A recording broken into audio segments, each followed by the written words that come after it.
দেখেন 2 ভাটা মিলে মিনিমাম 100 বিঘে জমি আছে। 100 বিঘে জমি যদি এই ব্রিকফিল্ড বানাচ্ছিয়ে দেয়, এদেশের গরিব মানুষ কীভাবে চাষাবাদ করে খাবে, কোন জায়গা চাষ করবে?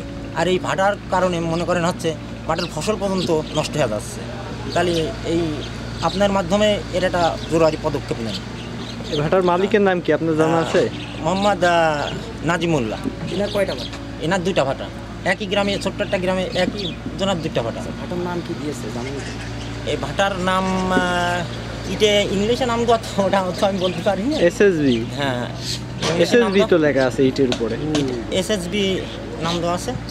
এখন ওইটা তো আমি আপনারা এখন কি চান? আমরা চাচ্ছি যে আমরা গরিব মানুষ কৃষক, মনে করেন হচ্ছে চাষাবাদ করে খাই। যখন চাষাবাদ করে খাই আমাদের তো চাষাবাদ করার জায়গা লাগবে।